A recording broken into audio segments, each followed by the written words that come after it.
Okay, I'm going to go ahead and get started. We might have a few more join. Good morning, Elsie. Good morning, Gail. Good morning, Doug. Good morning, Stephanie. I'm glad you're with us today. Emily is away, so I'm filling in all roles. And I'd just like to quickly introduce Bruce Douglass. He really doesn't need an introduction, but he deserves one. So Bruce is the Director Emeritus of the Reformed Institute. He's also an elder at Lewinsville Presbyterian in Virginia. He's the Assistant Professor at Georgetown, Assistant Professor of Government. He has a master's in divinity from Yale and a PhD in political science from Duke. So welcome, Bruce. Thank you for returning again on this important series, part 2 in a series of 3 about Black Presbyterians and their unique contributions to our faith. Let me open us in prayer, and then I'll turn it over to you, Bruce. Fine. Dear Lord, thank you so much for this beautiful day, and thank you for bringing Bruce to Potomac Presbyterian to share his gifts and his lessons. We just ask that you open our hearts and minds to everything he is to teach us today. In Jesus' name we pray, amen. Amen. Can you all hear me? We can. Great, great.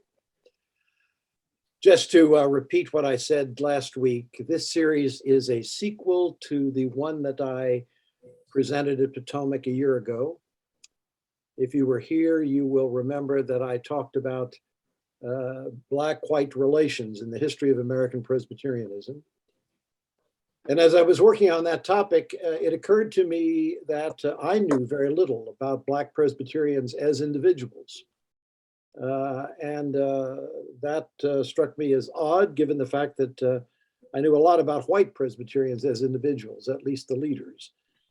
And so to partly just to expand my own knowledge, deepen my own knowledge, but also to provide you with an opportunity to get acquainted with some people, very important figures in the history of American Presbyterianism, whose thought and lives have tended to be neglected or marginalized by people writing on this topic. I've chosen to focus on 3 figures in the history of Black experience among American Presbyterians.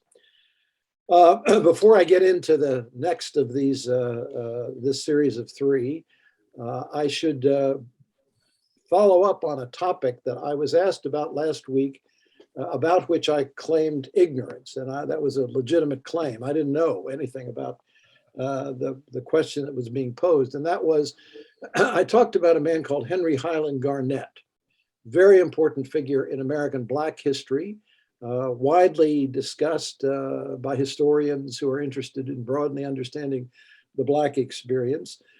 And one of the things I mentioned was the fact that his first pastorate, he was a Presbyterian pastor, was in Troy, New York. And I was asked, well, what church did he pastor? And I didn't know. So I looked up that, and it is very interesting. It's a church, I think it no longer exists, called the Liberty Street Presbyterian Church in Troy, New York. If you look it up online, you will find that the building where the worship took place no longer exists. It's at the corner of Liberty Street and Church Street in Troy, New York, and it has a historical marker there now. And apparently the church only existed from 1840 to 1863 when, and I'm reading between the lines here, the historical marker says there was an anti-draft riot that took place in 1863 at that location. And I'm guessing, just guessing, that church was probably burned down or something according to that, because there were many anti-draft draft riots in northern cities at the time of the Civil War. At any rate, it's now appropriately marked in Troy, New York, as a historical site. And Henry Highland Garnet is the main figure who's mentioned in the historical marking. They characterized him as a radical abolitionist, and he was. He was a radical abolitionist. So thank you for that question, and it enabled me to learn something more about Henry Highland Garnet. Thank you very much, Bruce. I appreciate your information. I'm the one from Troy, New York. So. Well, it's a thank you. I mean, and by the way, as I give these talks, there every once in a while they're really good questions that spark my examination of some aspect of the topic in question that I hadn't seen before. And by the way, I think it would be wonderful to know a little bit more about what happened to that church in 1863. I'm just reading between the lines there, but I'm guessing what happened to it. I want to talk today about a man who had a very different life experience, but in some respects, a life experience very much in continuity with Henry Highland Garnet. And that is Francis Grimke, Grimke, Francis Grimke, who lived in a different time from Garnet. His life experience was after the Civil War, after the emancipation of slaves, and the era that we now characterize commonly as the Jim Crow era, when there was a very dedicated and on the whole successful effort made in the South and elsewhere to undo Reconstruction and resubject the Black population. The period of his effective ministry was roughly, have this sort of frame in mind as I talk this morning, the 1880s through the 1920s. This is a man who lived his adult life, professional life, roughly in that 40-year period.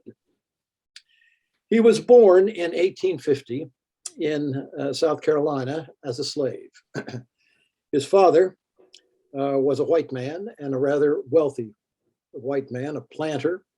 The Grimke family was a famous family in South Carolina. His grandfather, a white man again, had been a judge in the South Carolina Supreme Court. His mother was a woman of mixed race, and so he came into the world with the designation of a slave. I might add, this family was prominent not only because of the grandfather, the one who was very important figure in the public life of South Carolina, but also, and this is somewhat ironic, because of two aunts that he had, Angelina and Sarah Grimke. And if you're at all into women's history, you know about those names, Angelina and Sarah Grimke. Angelina and Sarah Grimke, the sisters of his father, were women who became very prominent abolitionists, white women who left South Carolina, lived most of their lives in the North, were very outspoken in their criticism of the institution of slavery, and were also suffragettes, very active in the cause of seeking the vote for women.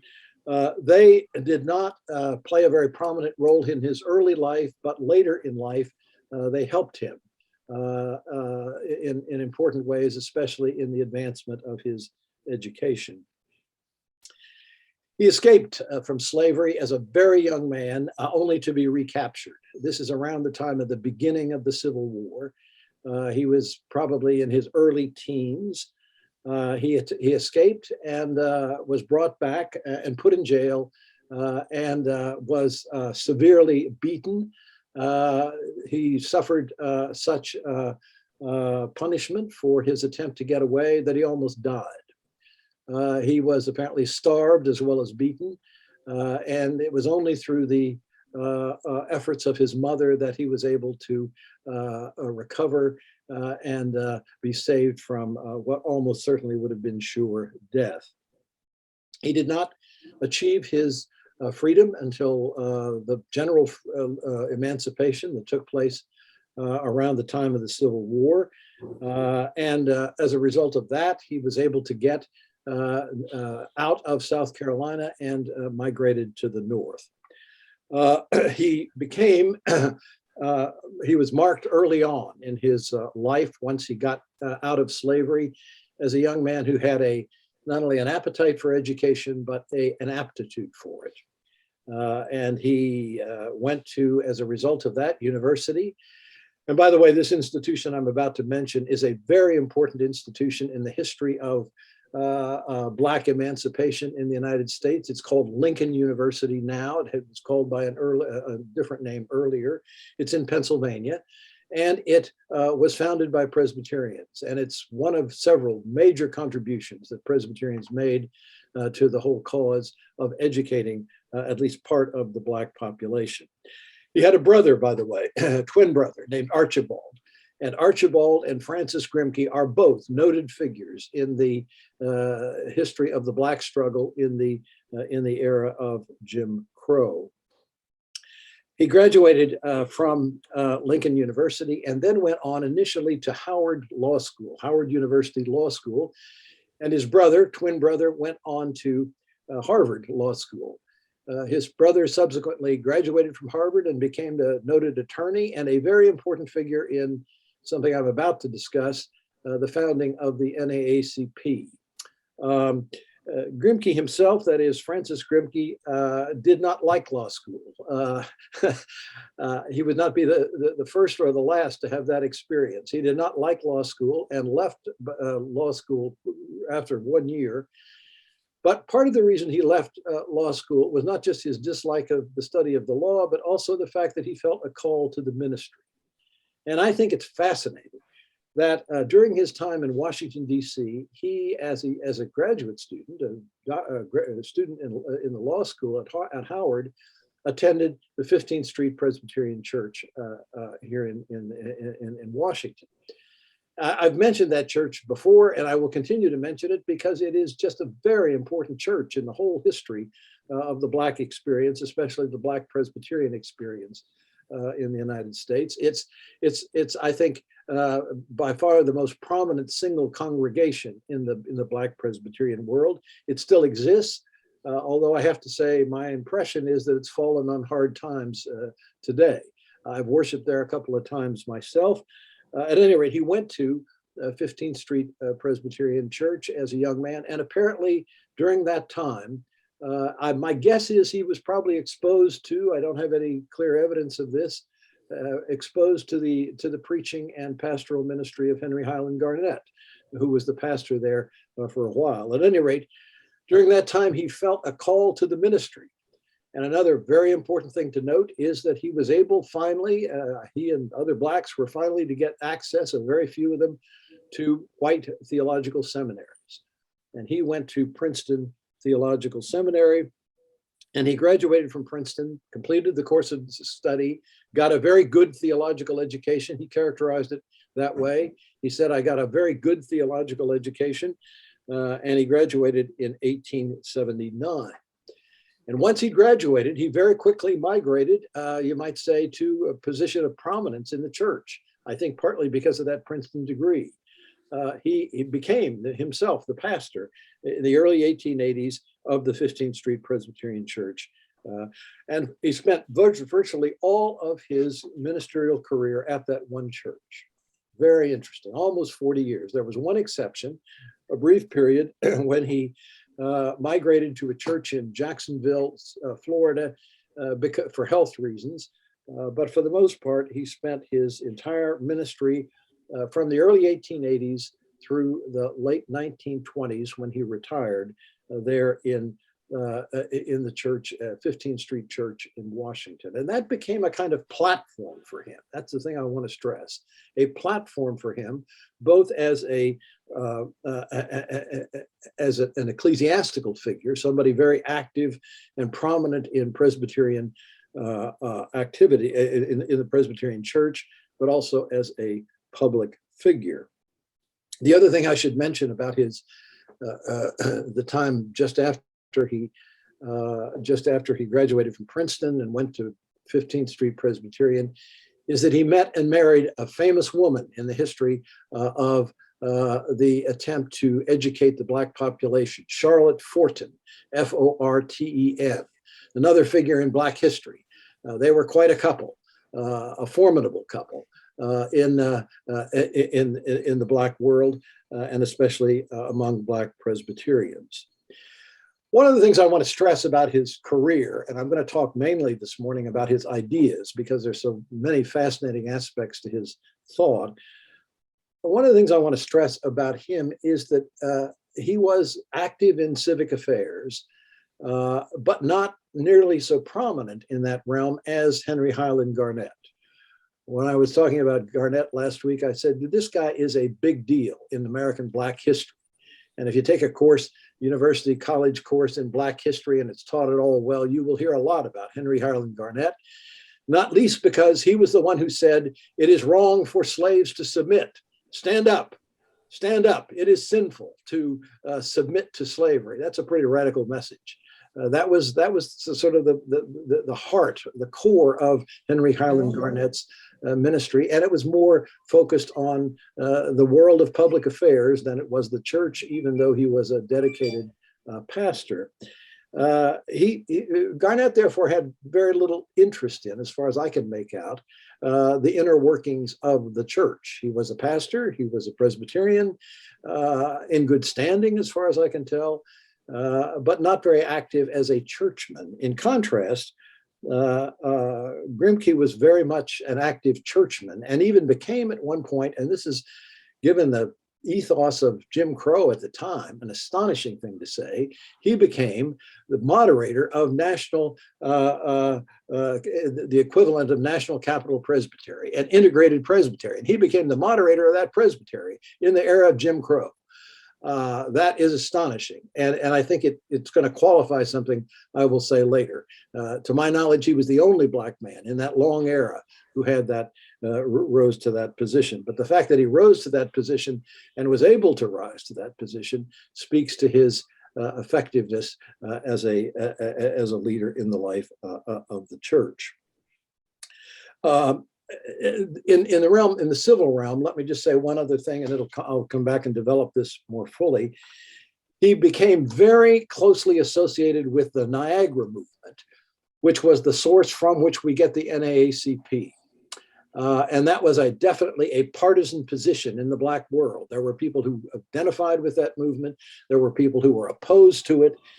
He was a Niagara Movement guy, and even more, his brother was part of that, if you will, faction within the leadership of the Black community, and was instrumental. I would not say he was a major player, but he was instrumental as part of that movement in the founding of the NAACP, which becomes a crucial factor, needless to say, in the struggle, a certain form of the struggle against Jim Crow in that era.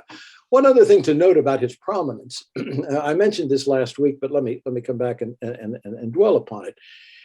Historians generally, I think, characterize Frederick Douglass as the most prominent leader of the Black, at least the Black community, insofar as it was organized for opposition to slavery and then subsequently Jim Crow.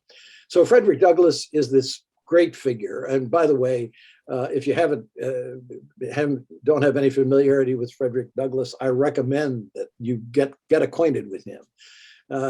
In particular, there's a wonderful biography, a recent biography by David Blight, Yale historian, B-L-I-G-H-T, a big thick book, not a quick read, but it just captures beautifully the ethos of this time.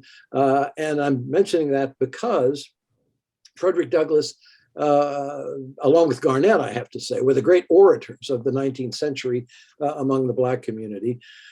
Frederick Douglass, in his later life, married a second time. His first wife died, married a second time, married a white woman, very controversial. And the person who married them was Francis Grimke. that tells you a lot. Francis Grimke, in his home, Douglass was very uncertain about where this should take place, and Grimke opened his home to Frederick Douglass, and the fact that Douglass wanted Grimke to be his officiant at this wedding speaks volumes. They were close friends. They were good friends. Now I'm going to devote just a few minutes here today to his theology. And I didn't do that with Henry Highland Garnet for a reason. Henry Highland Garnet was an extraordinarily important figure, but he was not very sophisticated theologically. Let me say that again. He was not very, as far as I can make out. And I've read a number of his speeches. He didn't publish any learned lectures or anything, but he was a very well-known speaker, public speaker, spoke in Congress, etc. First black man, Henry Highland Garnet, to speak to Congress. So there are addresses of Henry Highland Garnet that are available in sermon texts. He's not very theologically sophisticated, and I think the reason for that is that while he was not self-taught theologically, he came from a time when there was not really a possibility of a black man going to a recognized theological seminary. And so he got, in effect, tutored in theology by a Presbyterian pastor there in New York State, where he was studying. In contrast, as I've indicated, Grimke was able to go to Princeton, which was commonly recognized at the time as the most distinguished, the most difficult theological seminary. He got a degree there and was recognized by some of the teachers, some of the faculty, as a really strong student. So with Grimke, you've got somebody who is a serious theological mind in terms of his training and formation. And here's a characterization that he offered of himself rather late in life, but I think it speaks volumes about sort of what you heard, the basis of the preaching. If you were to go to 15th Street in this period, running from the 1880s through the 1920s, he said, "I am an Orthodox Calvinist of an evangelical bent." An Orthodox Calvinist of an evangelical bent. Now, what did that mean? Well, believe you me, I'm not going to attempt to unpack Orthodox Calvinist in the next 2 minutes, but it's a set of themes that I have discussed many times at Potomac and other churches, and you probably already have some idea. The idea of election, original sin, the sovereignty of God, all those themes. You probably hear some of them in the preaching that Emily does. But he then went on to say, in trying to summarize the meaning of this statement, the following thing, which I think is just a beautiful summary of what I gather was the heart of his ministry. He said, what that means is the following: my first task is to preach the gospel and apply it, to preach the gospel and apply it in such way as to win souls for Christ. I hope you see the evangelical part of this. To preach the gospel and apply it to ordinary life in such way as to win souls for Christ. And that whole business of winning souls for Christ was a very important part of his thinking. And that's, by the way, a lot of times he would justify his public witness, his activity away from the 15th Street congregation as an evangelistic effort. I'm out there in the world winning souls. So my first task is to preach the gospel and applying it in such manner as to win souls for Christ.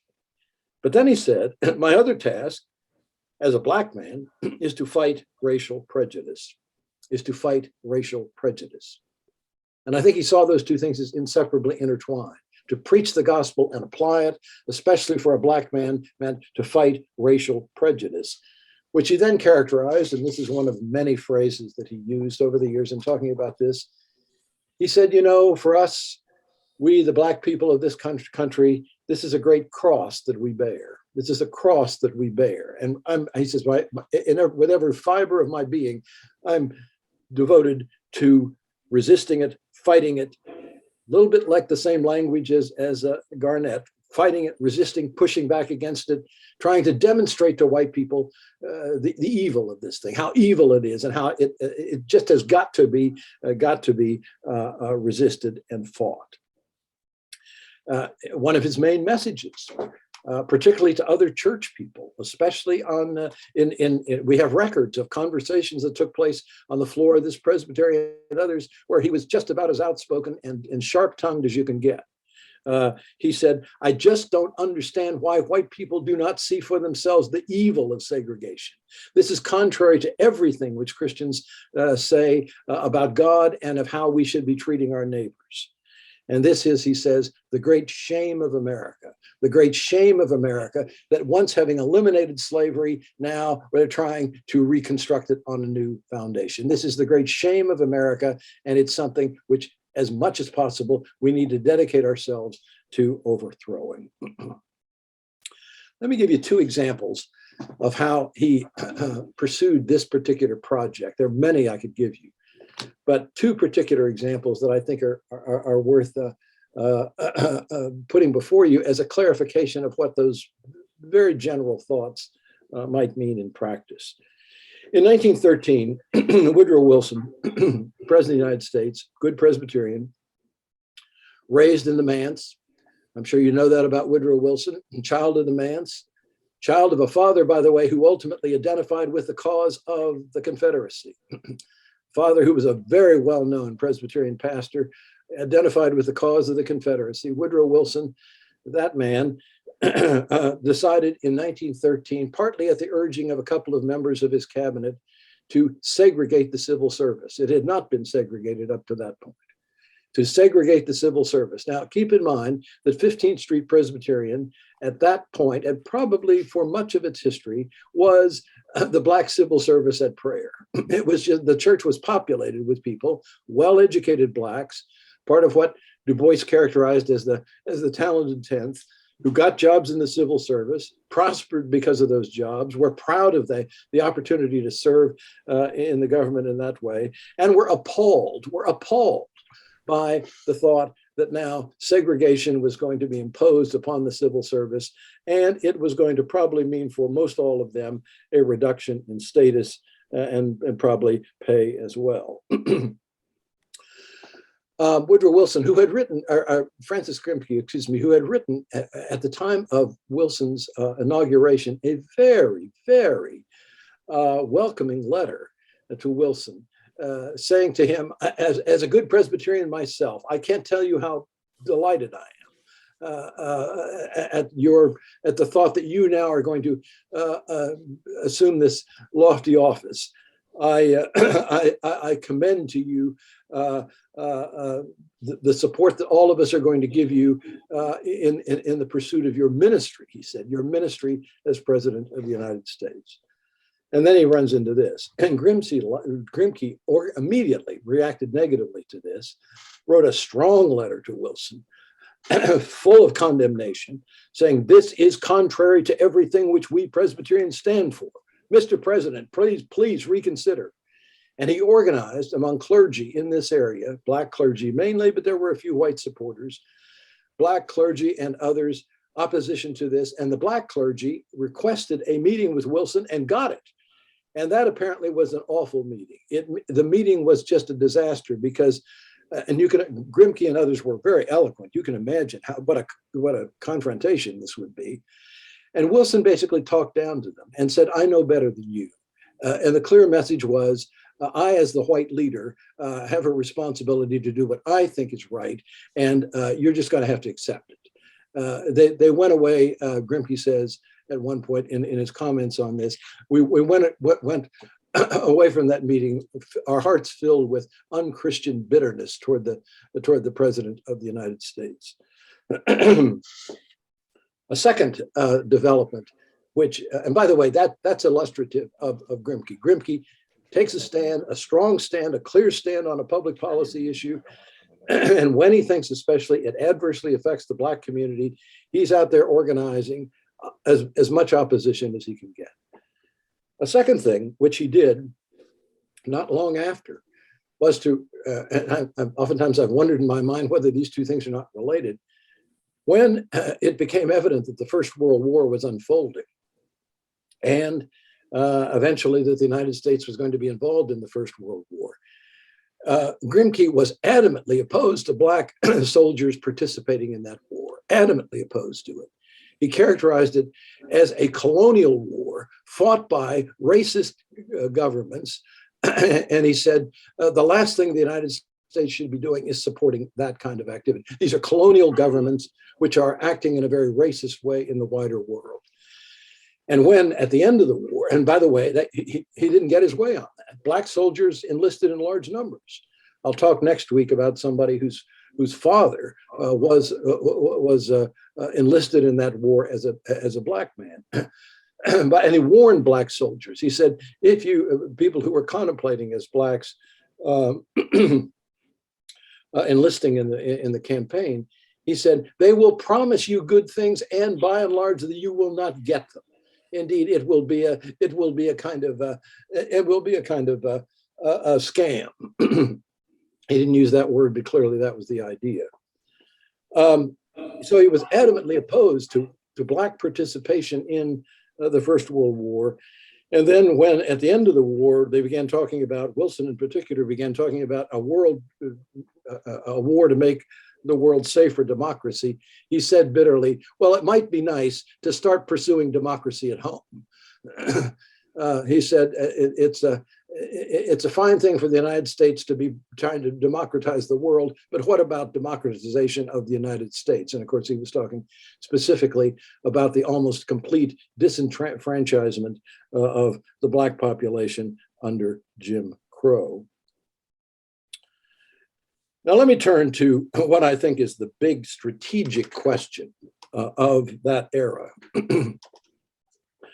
for people who were in the black community and were concerned to fight Jim Crow. Last time I said Henry Highland Garnet spent a lot of time thinking strategically about how people who were opposed to slavery might achieve their objective. I characterized Henry Highland Garnet as a pragmatist with a radical edge. Grimke's great challenge in this era was the proposition put forward by Booker T. Washington in the 1890s. And this is just at the beginning of roughly a decade into the time of Grimke's career as a pastor. If you know anything about Black history, you will know immediately what I'm about to say. But as a white person who, frankly, prior to work on this topic, knew embarrassingly little about this topic, let me just review a couple of very important things. This is a kind of turning point in the Black struggle in the United States. Keep in mind that the whole effort of Jim Crow was to really take away most of the opportunities, most of the rights that had been granted to Blacks at the time of the Civil War, to in effect erase the effects of Reconstruction. And there was a lot of violence, a great deal of violence. Indeed, it's astonishing how much violence there was because the Blacks did resist. They did resist. And in order to put them in their place, of course, you have the famous KKK with lynchings and in riots and all sorts of sort of irregular violence, as they say, unlawful violence, oftentimes supported by the civil authorities. So it was a very difficult, grim time, especially in the first couple of decades prior to the time that the Black population was forced, if you will, into this kind of submissive position. In the middle of all that, Booker T. Washington, a man who came to be known as a very distinguished educator, Tuskegee Institute, the founder of Tuskegee Institute, a very important institution. I don't want to detract from its importance at all in enabling Blacks to get education. And by the way, in the aftermath of the Civil War, that was a huge issue. Vast majority of the Black population illiterate, completely uneducated. How do you open up educational opportunity for them? Well, Booker T. Washington, especially in an address which he gave in 1893, and you can look this up online if you want to, because it's just an intriguing thing to think through. Black man gives an address before a largely white audience, which is comes to be known as the Atlanta Compromise Address, the Atlanta Compromise Address. And the gist of the compromise, and that's a good label for the point that he was making in this presentation, because that's exactly what he was suggesting. He was suggesting, in effect, the following. The Black population, in the face of all this hostility, in the face of this violence, in the face of all this hostility, we need to offer a deal to the white population. We know that they hate us. We know that they don't want us to have equality, equal rights. We know that. So let's in effect offer this deal. We will accept political exclusion. Let me stop. We will accept political exclusion. We will accept the denial of the rights we've been given, especially the right to vote, which of course was really crucial in all this struggle in the South. We will accept political exclusion in exchange for economic opportunity of a certain sort. Let me say that again. We will accept political exclusion. We will, in effect, be just giving up on political rights and political opportunities and political power. We'll give up on that in return for a grant of a fairly consistent grant of economic opportunity of a certain sort. Or as he used the phrase at one point, very, very telling phrase, he said, economic opportunities fit for us. You can imagine the shiver that would go down the back of somebody like Frederick Douglass or Francis Grimke. Fit for us. What does that mean? Well, the clear implication was, and this is largely the educational philosophy of the Tuskegee Institute at the time. We will provide educational opportunities that will enable people to do work in the manual in manual labor. In manual labor. Now, let me extend that to provide a certain kind of skills which will enable people to farm for themselves. That was an important part. And Booker T. Washington was not opposed at all to entrepreneurship, and he encouraged entrepreneurship. But the whole idea was education fit for us meant fit for inferior people. That's the way it was interpreted by the NAACP crowd. Fit for people who were, to put it crudely, at one point, one critic said, basically, this is education for beasts of burden. People who are gonna do the labor, are gonna do the manual labor, because they're not fit for higher vocations. Now, I don't think I need to go on much farther, because you're probably already in your mind getting clear why some Blacks would resist this. And the people around the Niagara Movement and more broadly the NAACP were just offended to their core by this idea and rose up immediately in opposition to what Booker T. Washington was proposing. Grimke himself said in an address that was delivered to a mixed group, said, excuse me, he said, this takes for granted the very premise which is at the core of racism. This takes for granted the very premise which is at the core of racism. At the core of racism is the assumption that whites are superior and Blacks are inferior. We are inferior by nature. That's what we're conceding. And as far as I'm concerned, it is something which we should never concede, never concede. The other thing which was involved in the NAACP and by extension Grimke resistance to this deal was the following. They were believers, and I hope you see already how this touches on absolutely fundamental questions. I think they're questions, by the way, which are still at issue in the race interaction between the two races today in our country. Grimke, Douglass, I should say both Grimkes and others, certainly his wife, Charlotte Fortin and others, believed the following. They believed in the value of liberal arts education. And they thought that the really valuable educational opportunities for Blacks lay in the area of liberal arts education, like at Lincoln University and other places where Blacks were experiencing some opportunity to learn, as Grimke characterized it at one point, the whole civilizational heritage of the world. That's what needs to be provided to people, so that, and I hope you see where this goes, so that Blacks will have at least as much opportunity as whites to pursue the professions, to be doctors and lawyers and clergy and educators and so forth. That's what real educational opportunity in this country should be about. And the idea that we should be pigeonholed into a certain kind of inferior education is just wrong. So two things go together in the thinking of Francis Grimke. And I hope you're already getting a sense of how very interesting it would have been to hear him preach and hear him lecture, because he lectured an awful lot at his church and in other settings. There's a kind of close connection here between the fight for citizenship and liberal arts education.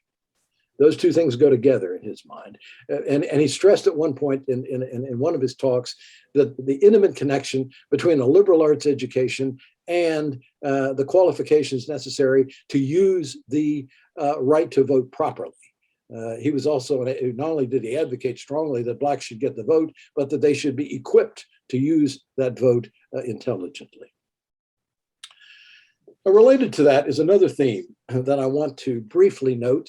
It could be the subject of a whole talk, but let me flag it here as a very important, I would say, complementary theme to the things I've just been saying. Francis Grimke was an outspoken moralist.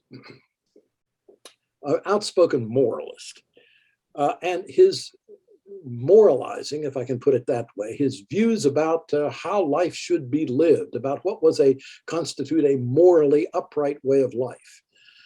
His views on that were intimately connected with his views about the Black strategy fighting segregation. And let me now try to elaborate.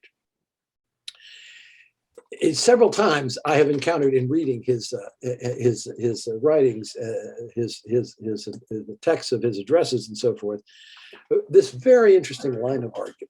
He says, you know, at the heart of Jim Crow is a kind of crude caricature of what Black people are like. Let me say that again. At the heart of Jim Crow is a kind of crude caricature of what Black people are like. He said, at one point, he said, and this is presumably speaking to an all Black audience, he says, you know what they say about us. Even the ones who will not say this to our faces. The ones who, you know, were at least that discreet. Privately, they'll say the following. They'll say things, they'll tell jokes which imply that Black people are essentially shiftless, lazy, dishonest, undisciplined, kind of, you know, barely above the animals. That's what they'll say. That's what they think. That's what they say about us. Now, he said, I believe as a Black man that is just nonsense. But the only way it can be demonstrated to be nonsense is for Black people to live morally upright lives.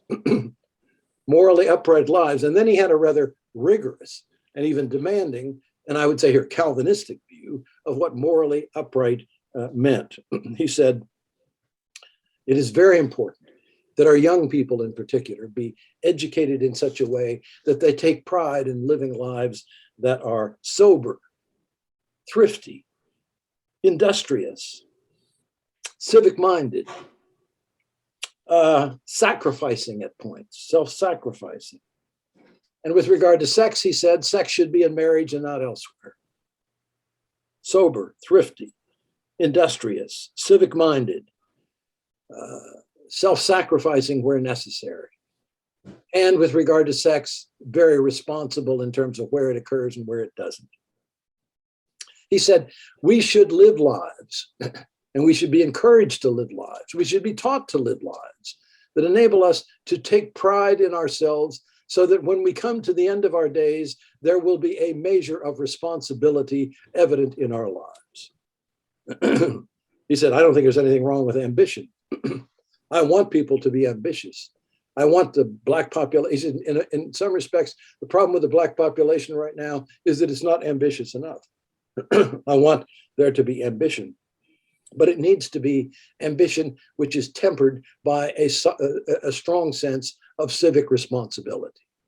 Ambition tempered by a strong sense of civic responsibility. One of the biographers of Francis Grimke has characterized him as a Black Puritan. And that's the way he was known, actually. Some people, when they referred to him in his own time, said, well, Francis is really kind of a Puritan. And that was not, I don't think, intended to be a pejorative comment. I think that was a kind of compliment. This was a guy who was very morally serious.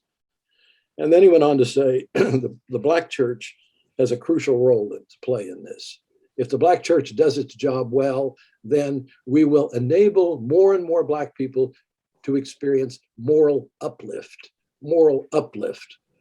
and be able to achieve morally worthy lives. And by the way, he would preach on that theme again and again and again. The responsibility of the Black church, the role of the Black church, the mission of the Black church with regard to young people in particular.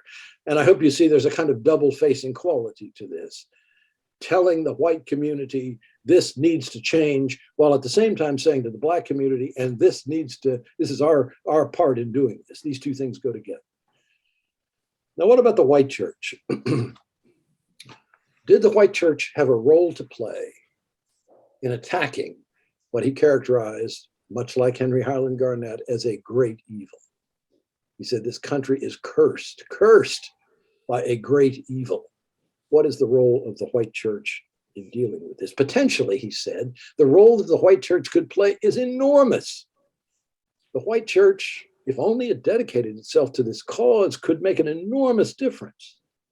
If race prejudice were systematically attacked in the white churches, if people were told over and over and over again, this is a sin, and this were the constant message of the white churches, he says, I think it would fundamentally transform the face of this country. Problem is, that's rarely been the case. And he went on to say, and you can imagine him saying this pretty sharply in certain settings, especially the settings of the higher judicatories of the Presbyterian Church. He said, the absence of that consistency is a scandal. It is a scandal that over its history, American Presbyterianism has equivocated on all of the key aspects of the morality of slavery and then segregation. What is needed, he kept saying over and over and over again, as long as he was participant in these conversations, what is needed is an ongoing attack on Jim Crow from within the church.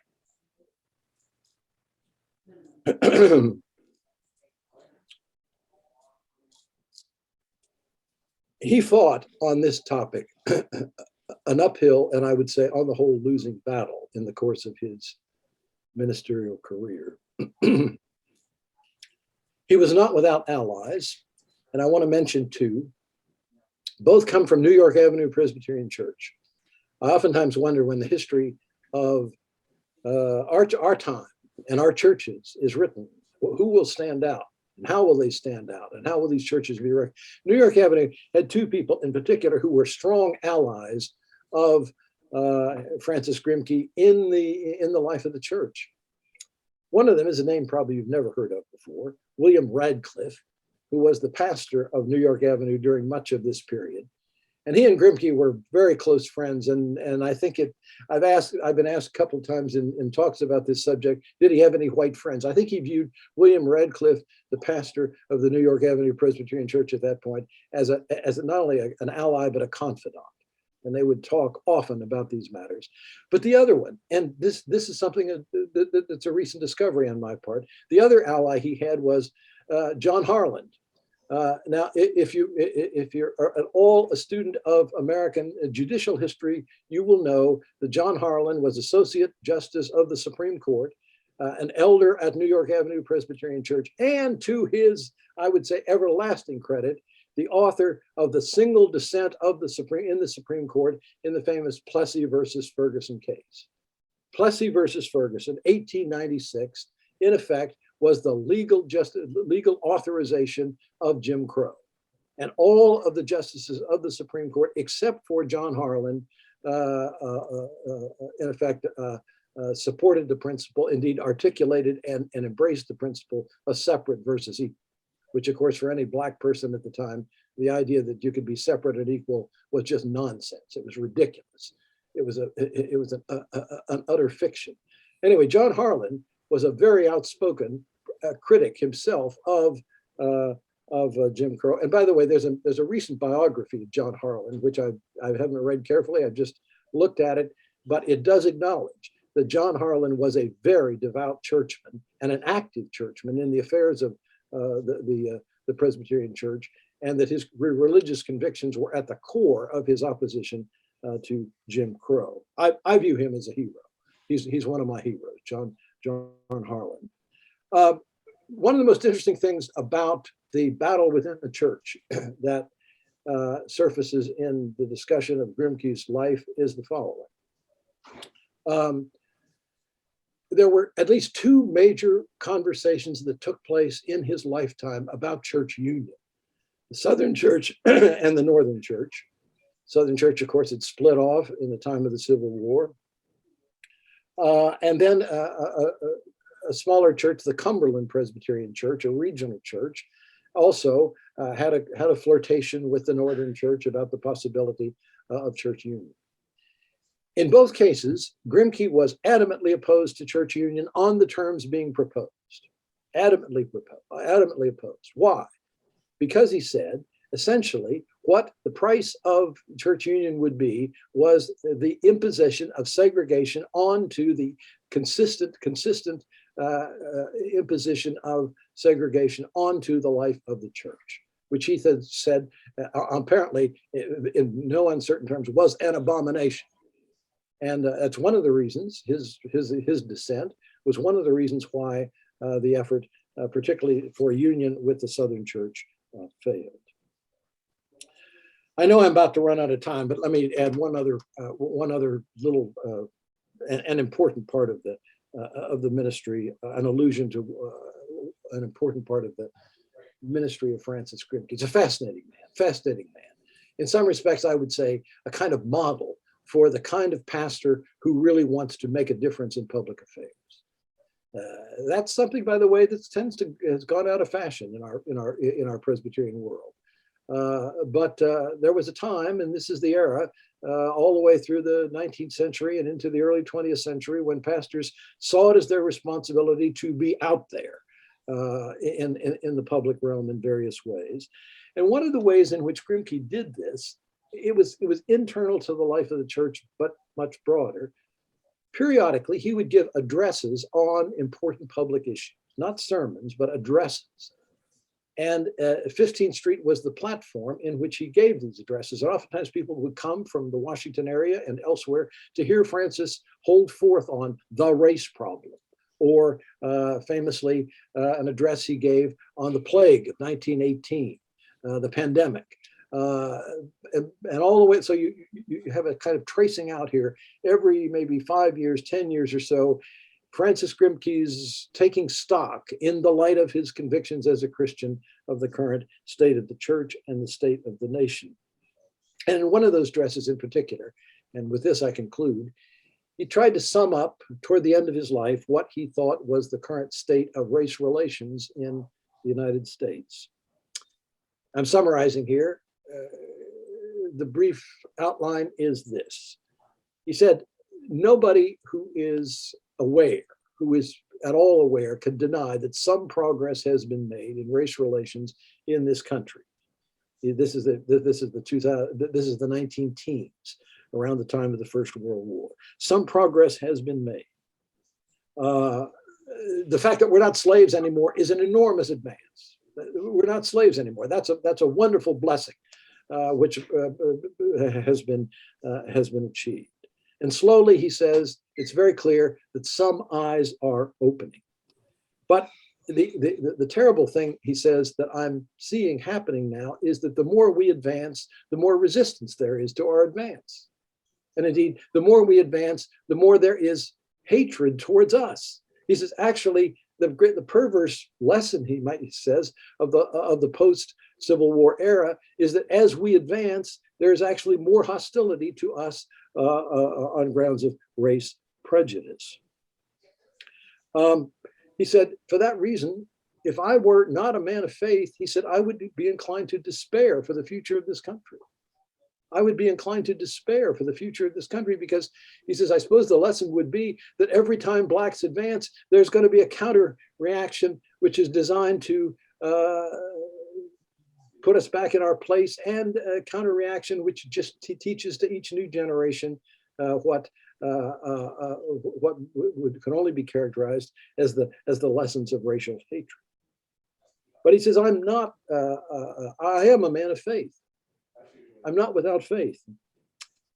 I believe in the God of the Bible, he says, the God of justice, the God of mercy. And for that reason, he says, ultimately, I have to believe, and I do believe, that God will, in his own time, solve this problem. He retired in the late 1920s, died in 1937, saw the Depression, and I'll stop there.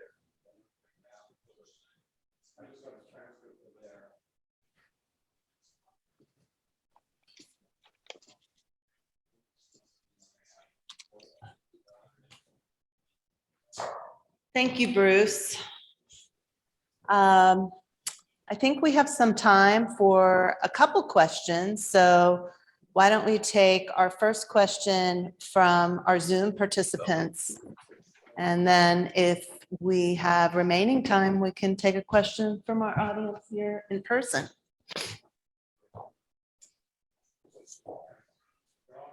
Anybody online have a question?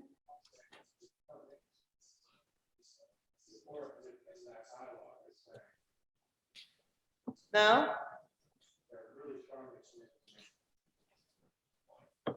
Okay, anybody here have a question? Thanks, Bob. You might want to come forward. I don't know how good the sound is. Bruce, could you tell us a little bit more about the Niagara Movement?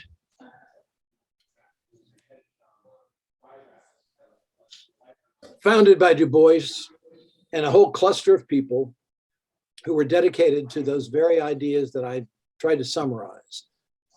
That, first of all, it was essential that the rights which had been given to Blacks at the time of the beginning of the Reconstruction process needed to be honored. That there should be no retreat from that. Secondly, that as much as possible, educational opportunity needed to be expanded for the Black community. They also believed that the way to pursue the struggle in dealing with these matters was primarily through the courts. That's why the Naacp, which was the fruit of the Niagara Movement, why the Naacp came to be known as a rather consistent, devoted most of its resources to the legal struggle, ultimately resulting, of course, eventually in some very important court cases that reversed Plessy versus Ferguson.